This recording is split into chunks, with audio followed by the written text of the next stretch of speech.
Wow. Teddy Atlas was so far over the top tonight, man. That was a close fight.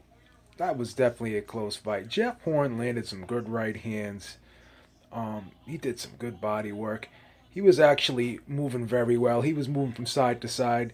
He kept changing the look. He was didn't stand right in front of Manny Pacquiao. He was shifting from side to side, and he was basically mimicking a lot of the movement Manny Pacquiao was doing, and he wasn't getting sucked into the traps. I mean, he got countered with some good left hands. There's no question about it. But he was also landing a lot of good right hands too. I mean, this was a very close fight. It was a very close fight. I thought Jeff Horn won the first round.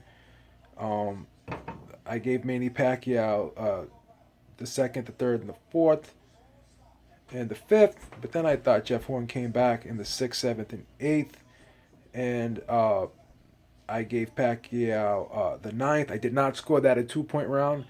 I thought he won the round. I thought Jeff Horn was hurt, but I don't think he was on the verge of getting stopped. I thought he hung in there. I thought he was throwing right hands back. Um, I gave Horn the 10th.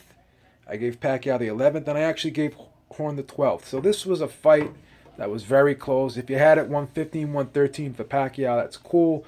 Had it a draw like myself.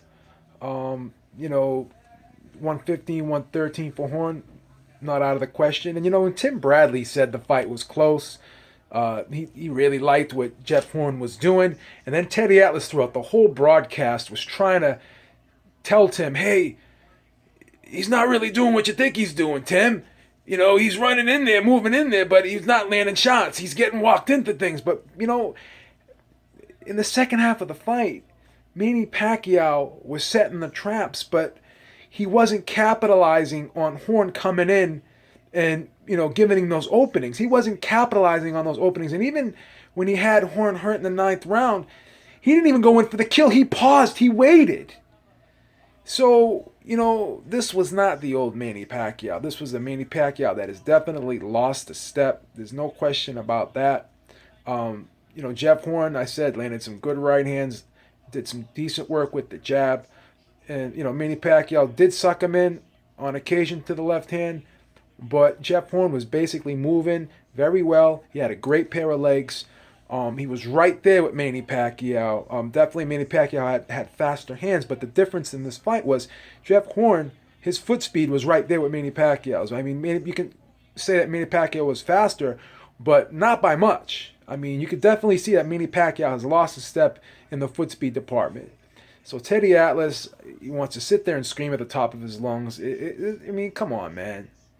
I mean, you were basically sucked into the legend of Manny Pacquiao. Manny Pacquiao's a great fighter. He's done a lot of great things in the sport, but everybody gets old. This was not the same Manny Pacquiao, and he slipped just enough to make this fight close for Jeff Horn. I had it a draw. Thought it was a close competitive fight. All the BS. So now what's it going to be now? Is there an Australian bias now? Neo-Nazis? Is it going to be an Australian bias? Did Jeff Horn get the decision because he's Australian? Come on, man. It was a close fight. I don't want to hear it. I just don't want to hear it. It's a close fight. And this was definitely a fight that could have been a draw. Could have been 115, 113 for Pacquiao. Jeff Horn, 115, 113 his weight. Not impossible. I didn't see it that way. I thought Jeff Horn did good, but I didn't think he did enough to really win. He didn't make a statement like that where you can say he clearly won. But, again, it was a close fight. It was a close fight. Neither fighter sealed the deal, in this fight. But, Jeff Horn did finish strong in the last round. And, after that ninth round when Manny Pacquiao hurt Jeff Horn, basically took the 10th round off, came back pretty well in the 11th. But, again, didn't really go out and try to close the show strong. And even after the decision was announced, didn't really complain too much. So, 115, 113. Not a robbery. Again, close fight. And we'll see what happens next for Manny Pacquiao. If he does exercise that rematch clause and he goes back to Australia, be very interesting. But yeah, this was a huge upset. Huge, huge upset. All right, till next time, Beeb is out. And we'll be talking about this fight tomorrow, man, on the Ringside Reporter podcast. Talk to y'all soon. Peace.